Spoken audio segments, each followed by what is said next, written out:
Hey, what's up, guys? This is Questionable Lock. I'm Carson Marsh. And Sebastian Atashi. We are missing Taylor today. She had a meeting with some great investors, so we'll just see what happens with that. But Yeah. Seb, I don't know. We're gonna do a couple games for the audience today. What do you want to start with? Yes, sir. We'll start with tonight's game. Packers Niners.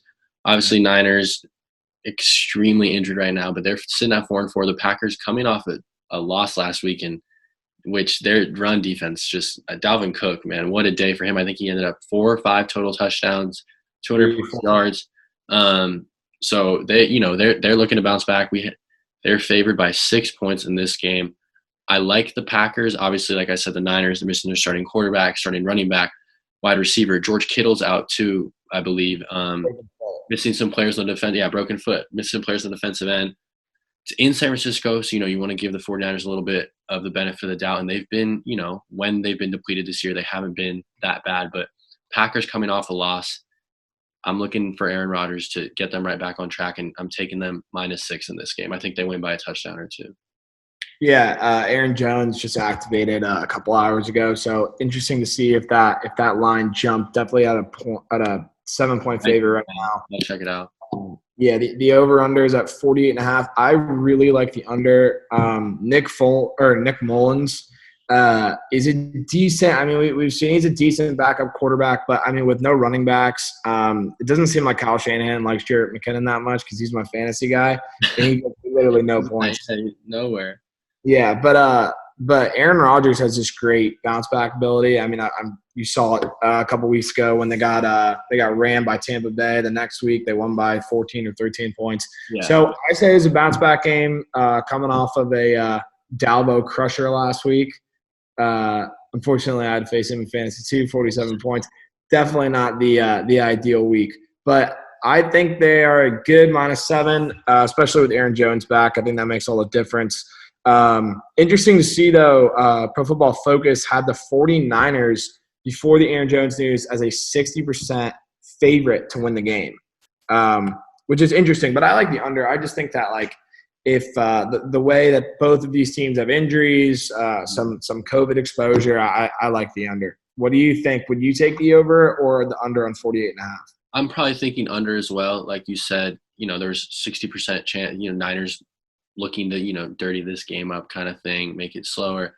We talked about Green Bay's poor run defense. You said, Kyle Shanahan doesn't really like Jarrett McKinnon, hasn't been utilizing that run game as much, but, I'm sure, they watched the film from last week. They see the game plan.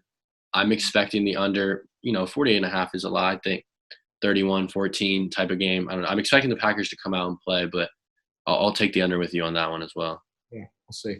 And then for more NFL action, I think a really good game we can talk about is Ravens-Colts. Mm-hmm. Ravens are a -2.5 point favorite. I believe it's in Indianapolis. Am I wrong on that one? I think so, yeah. Yeah, I think so. So Colts coming off of I think Colts are 5-2 on the season, and do you know what the Ravens are? Ravens lost last week, so they're 5-2 now. They're 5-2. Chiefs and the Steelers. So two good losses, obviously. Yeah. I mean, look, the Ravens, Pittsburgh was outplayed in their last game and still ended up losing. Obviously, Lamar is not having the MVP caliber season that some people expect him to run back.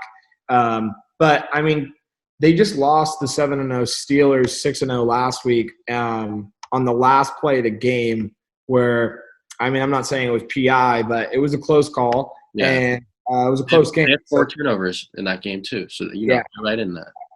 You keep shooting yourself in the foot like that, you'll look like the Rams last week. So I'm going to have to take the Ravens in this one and make a dig at LA. But the Colts have been playing well. Phillip Rivers, I mean, he's I don't know if he's considered the weak link on that team, but, they are a well-built team. Would have been great to see Andrew Luck in that uniform on this team. But what do you think? Are you taking the Ravens or are you taking the Colts? Well, it's tough for a couple reasons. One, I'm leaning towards the Ravens because they haven't lost consecutive games since last season, last September. And the way that, like we said, they didn't play that bad last week. Steelers, obviously a really good team. Those 4 turnovers. The Ravens, Lamar Jackson, I'm expecting them to come into this game they can't afford to drop another game in that division. The way that the Steelers are playing, and they're looking likely to win this week again. So, Lamar, we talked about his talent and, how they've lost only to the Chiefs and the Steelers, and they need to get back on track with this one. And when it's only 2.5 like this, I think it's going to be a close game still. I think it could be, within a touchdown, but at -2.5, I think you got to go with the Ravens. Yeah, I agree. I think that is going to have to be my questionable lock of the week. Yeah. I think Lamar, if he can just minimize the turnovers, settle down in the pocket, kind of use his legs a little bit, he should be able to dash all over this Colts defense, even though they do have a good defense. I think Darius Leonard is back too at linebacker, which could be a big thing for the Colts. Yeah. It's not like we're expecting a blowout, but -2.5, that value, you kind of just go with the Ravens right there. I would like to see Hollywood Brown get a little bit more action. I mean, he's definitely had a quiet year. He said that. He said he tweet like why is it like why don't you use them if you got weapons, something like that. Something like that something like that. Yeah. I know John Harbaugh commented and said he definitely could see the frustration in his player, but I mean, after a great rookie season last year, would love to see him bounce back this week, but we'll see. So yeah, locking in questionable lock of the week, -2.5.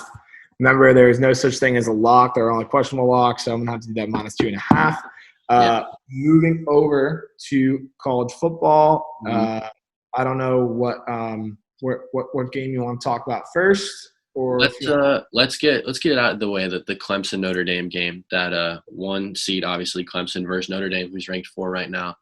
Clemson's still going to be without Trevor Lawrence, but DJ Uiagalelei, the LA kid, he's been a killer since high school. Like where this isn't anything I wouldn't expect him to be doing. And Clemson, I believe, are only 4.5 point favorites. Maybe 5.5 point favorites. It's something like that. It's obviously, Notre Dame seems to find themselves in this 5 spot, 6 spot every year, and you really never know with Brian Kelly's team. They could come out and lay a total dud against Clemson and get blown out, but they're experienced. Brian Kelly obviously knows what he's doing. They've seen this Clemson team, and I'm sure they're going to bring the pressure against a freshman quarterback. We talked about his talent. Obviously, it's a really good team, and the rest of Clemson is really good. Travis Etienne, arguably the best running back in the nation, but I'm seeing -5 right now for Clemson, and it's at Notre Dame.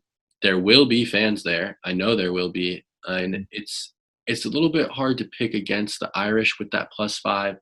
They're at home. It's not Trevor Lawrence. It's a freshman quarterback. I'm looking for them to kind of get in the head of DJ Uiagalelei a little bit and disrupt that Clemson offense. All right, well, finally we have a game we can disagree about, because I'm taking Clemson. I'm going to take Clemson.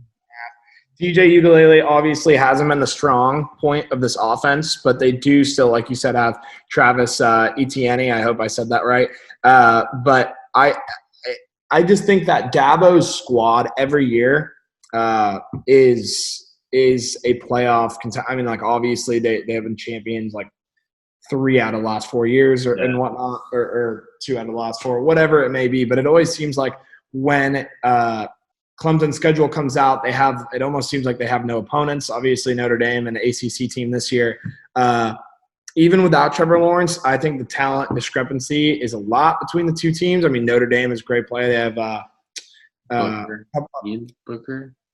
They have a lot of great players. And I just think that Clemson is going to be able to cover the -5 and -5.5. They're also a -220 money line favorite. I would consider taking that too, because obviously, like you said, playing in Notre Dame is a tough environment. They're not playing in Death Valley.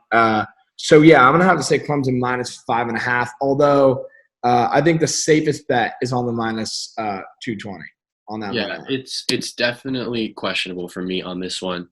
Obviously, I have those Indiana ties, so I'm going to give Notre Dame a little bit of love. I still think Clemson's going to win the game. I have a lot of faith in DJ Uiagalelei. I think he is the next Trevor Lawrence if he leaves in this next year. But that's really tough one. The over-under at 50.5 on that game, that seems right on the line to me. I'm going to stay away from that. That seems like it's going to be right there. Yeah, that's going to be sketchy. And obviously, quick shout-out to my buddy Drew White, high school, St. Thomas Aquinas. That's starting middle linebacker for Notre Dame. I'm not going to have to – I'm not – in respect to him, I'm not going to be able to hit the over on this game. Just in that defense. I mean, Clemson had a scary outing last week against Boston College. Came down from Yeah. 2013 or something. But ultimately they did. Notre Dame is not Boston College, though. So if they get into a hole early, I might be hedging my bets. I think, last game, you look at it as like one of those trap games. First game without Trevor Lawrence against Boston College the week before Notre Dame. All that matters in that one, I think, is they end up getting the dub. But let's move on from that one, that side of the country. Come back to the West Coast. Your squad, USC, Pac-12 back this weekend. They're playing Arizona State. I believe they're 11-point favorites in that game. 10.5. Yeah, you want to talk about the over-under, though, in that one, I believe. Yeah, so I have PTSD with betting USC spread, so I'm totally not going to do that because Clay Helton has a war against the spreads and all the wrong reasons. Not to dump on him, but I love the over-under, 55.5. I love the over. I could see this as like a 45 to 28-point game. The only thing that concerns me is I hear – this is after placing the bet – that it is going to be raining and also is at 9 a.m. But at the same time – It's going to be raining, yeah. Yeah, and when I'm thinking about the 9 a.m., I'm like, yeah, maybe they won't be awake so early, but hey, maybe the defense won't be either. And, Kedon Slovis, he has a lot of hype coming into or surrounding him coming into this year after a couple great games and breaking the USC passing yard total against UCLA in the last game of the year last season before the bowl games. But I really like the over 55.5. These Pac-12, the Pac-12 overs always seem like locks. Mm-hmm. We'll see with the raining environment and stuff. I think Marquise Stepp is going to get a lot of carries. But he's a big boulder of a running back, so we'll see. Are you betting on this game, or what's your plan? I think I might have to stay away from this one. Obviously, the rain in LA doesn't happen a lot, so it's hard to. It's in Arizona. Oh, it's in. Oh, it is. I thought it's at USC. Oh, maybe it's at USC. And it is going to rain here on Saturday. That's what I'm saying. It probably is at USC. Yeah, USC always seems to kind of get those weird time games. 9 a.m., man. I mean, all the other Pac-12 games this is the first time. Yeah, it is. They usually get the late one or like the random. Yeah. And the Washington Cal game got canceled, so I'm kind of remiss to the point why they wouldn't move that into that time. Yeah, it's not like there's fans that have to get there. But so yeah, 9 a.m. for college kids. That's that's tough for guys. They'll be ready to go. It is. I do think that USC is going to come. I think the rain is going to affect them a little bit less when you have a guy like that you can trust, like Kedon Slovis. They know, he had the whole year last year to establish himself as the guy and did. The over-under is tough for me because, like you said, the rain, the first game of the entire season, the defenses could be really bad, but the offenses also might not be able to execute at all. So if I were to bet, the money line isn't great either for USC. I do think they're going to win this game. I wouldn't be surprised if it's by more than 11, but, I'm kind of feeling a 31-21 type of game, like you said. Clay Helton and USC teams not covering the spread. That 10 points seems like it might be what happens there, but we're picking the Trojans this week, both of us. So we're hoping that they get that one done. Yeah, hopefully. I've been let down before, but other than that, I think that should be it with our games of the week. There's definitely some other sketchy games. Be careful. We have Michigan versus Indiana. There's a little sketchy there. We got a lot. This is one of the first years where we see a lot of teams that are kind of randomly in the top 25, like Marshall, BYU, Liberty. So just be careful out there on some of those games. Coastal Carolina's number 15. But don't sleep on Coastal Carolina. Coastal Carolina has been putting on a show. They're 18-point favorites this weekend. They're the truth. We know it. True. All right. Well, that should close out our show. Like, subscribe, check our YouTube, Instagram, Twitter, questionablelock.com. Launching soon. So, thank you guys.